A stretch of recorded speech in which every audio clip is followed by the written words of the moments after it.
할렐루야. 신명기 9장 1절에서 5절 말씀을 가지고 대한민국이 복을 얻게 하시려고 라는 말씀으로 말씀을 전하겠습니다. 오늘 본문의 말씀은 이집트에서 나온 이스라엘 백성들이 40년 광야 생활 끝에 이제 마지막 땅, 이 가나안 땅을 들어가기 위하여 요단을 건너기 직전에 이 모세의 이스라엘 백성들에게 한 말입니다. 모세가 먼저 이스라엘아 들으라 한 것은 그 말이 중요한 말임을 암시하고 있습니다. 모세가 이 한 말의 요지는 다음과 같습니다. 첫째, 이스라엘 백성이 요단강을 건넌 후에 들어가서 될 땅에 있는 나라들은 강하고 담대한 나라들이라는 것입니다. 성벽을 하늘 높이 쌓는 그들의 성읍들은 크고 주민도 많다는 것입니다. 게다가 거기에는 키가 보통 2m 이상 또 2m 70cm까지 되어 40년 전 모세가 보낸 정탐꾼들의 간담을 서늘하게 했던 이 거인족인 아낙 자손들이 살고 있다는 것입니다.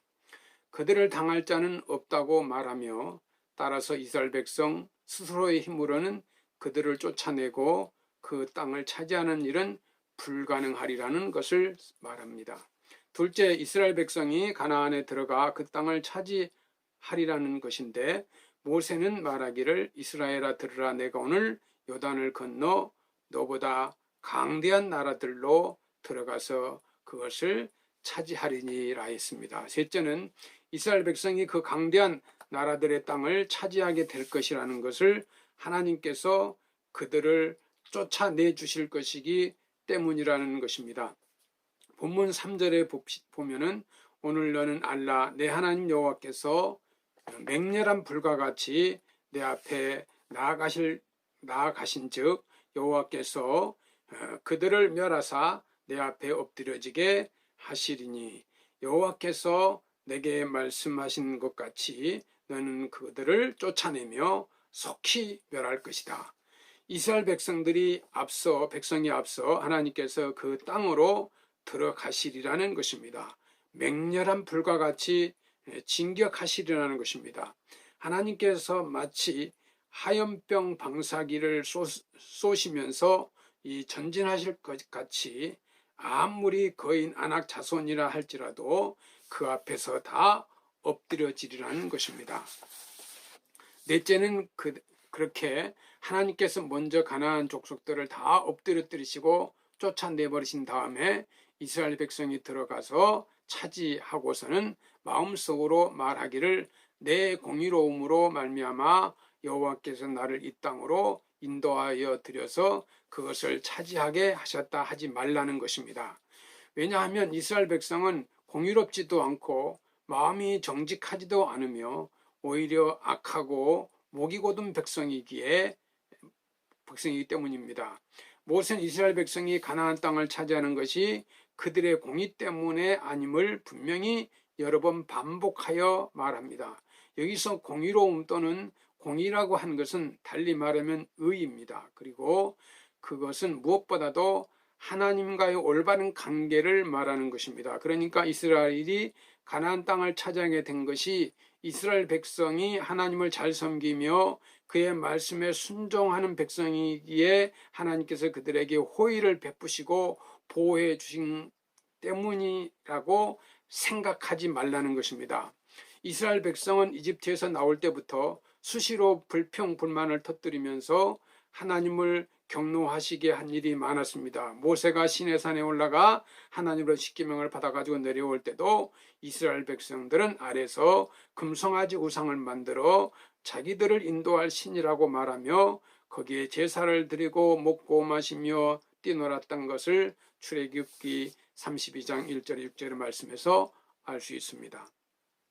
또 그들이 시내산을 떠나 광야를 지날 때 가나안 땅에 가까이 이르렀을 때 그들이 하는 일이 무엇입니까? 모세는 백성에게 말하기를 너희의 하나님 여호와께서 이 땅을 너희 앞에 두셨은즉 너희 조상의 하나님 여호와께서 너희에게 이르신 대로 올라가서 차지하라. 두려워하지 말며 주저하지 말라. 신명기 1장 21절입니다. 그러나 그들은 주저하며 말하기를 우리가 사람들을 우리보다 먼저 보내어 우리를 위하여 그 땅을 정탐하고 오는 길로 올라가야 할 것과 어느 성읍으로 들어가야 할 것을 우리에게 알리게 하자라고 신명기 1장 12절에 했습니다. 모세가 그 제안을 받아들이고 그 각 지파에서 한 사람씩 12를 택하여 정탐꾼을 보내게 되는 것입니다. 그들이 정탐한 이 가나안 땅은 과연 좋은 땅이었습니까? 좋은 땅이었습니다. 하나님께서 처음 아브라함에게 나타나셔서 하신 말씀입니다. 창세기 12장 1절 3절 말씀에 여호와께서 아브라함에게 이르시되 너는 너의 고향과 친척과 아비집을 떠나 내가 내게 보여줄 땅으로 가라. 내가 너로 큰 민족을 이루고 내게 복을 주어 내 이름을 창대케 하리니 너는 복이 될지라. 너를 축복하는 자에게 내가 복을 내리고 너를 저주하는 자에게 내가 저주하리니 땅의 모든 족속이 너로 말미암아 복을 얻을 것이라 하신지라. 내가 너로 큰 민족을 이루고 내게 복을 주어 내 이름을 창대하게 하리니 너는 복이 될지라.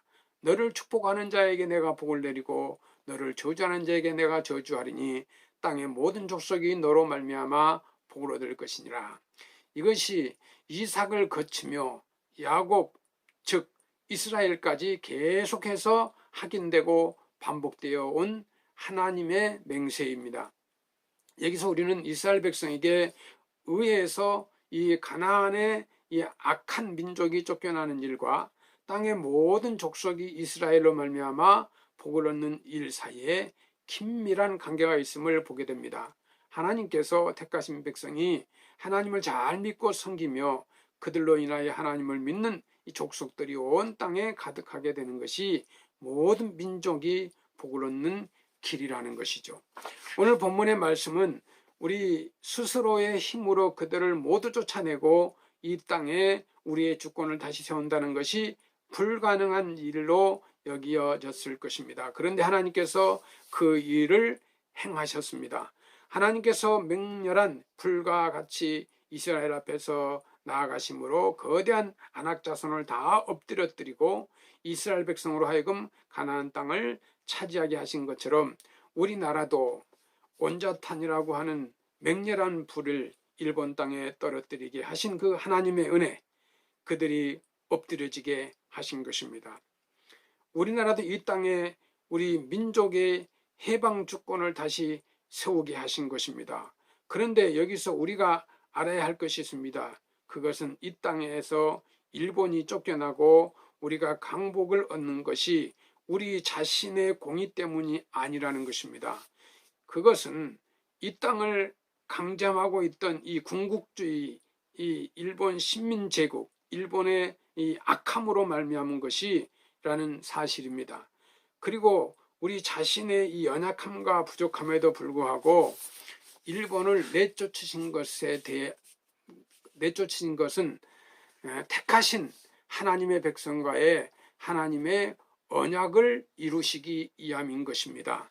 우리는 이 새 시대에서 온 세상을 위하여 제사장 나라가 되게 하시려고 특별히 택하신 새 이스라엘이라고 우리 한국을 믿습니다. 우리는 우리로 하여금 이 지구촌의 만백성이 복을 얻게 하시려는 하나님의 뜻을 따라서 오늘에 이르게 되었음을 우리는 신앙 고백으로 삼을 수 있어야 합니다. 하나님 앞에 이 바른 믿음에 위해서 바로 서고 우리가 전도하며 선교하기를 힘써온 온 세상이 이 하나님의 복을 받게 하는 이 사명을 우리 성도들이 감당해야 하고, 하나님께서 믿지 않는 나라, 하나님을 믿지 않는 나라 이 일본을 이 땅에서 내쫓으시고 우리에게 이 땅을 되찾아 주셨다는 것을 우리는 늘 하나님 앞에 감사하며 살아야 됩니다. 성도 여러분, 우리는 고민하지 말아야 합니다. 그리고 착각하지도 말아야 됩니다. 이 또한 하나님께서 이 땅의 민족을 온 세상을 정복하게 하는데 쓰시려고 힘을 주실 것으로 우리는 믿어야 합니다. 북한도 비핵화를 수용하고 정전협정, 남북 정상회담으로 인하여 세계 평화 번영으로 남과 북이 힘을 모아서 통일이 되어 우리의 역량을 합친다면 정말 대단한 힘을 발휘할 수 있을 것으로 믿습니다. 우리가 지금 하나님 앞에서 잘하고 있기 때문이 아닙니다. 우리나라 문제 많은 나라입니다.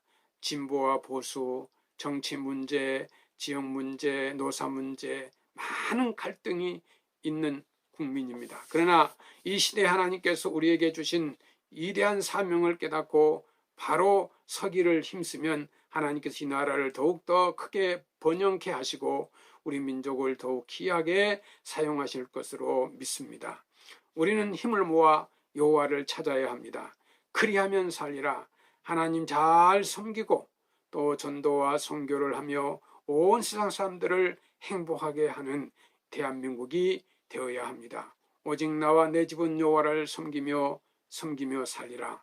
백석교회 성도 여러분, 하나님의 뜻에 우리는 늘 아멘하며 축복받는 성도 여러분이 되시기를 주님의 이름으로 축원합니다. 감사합니다.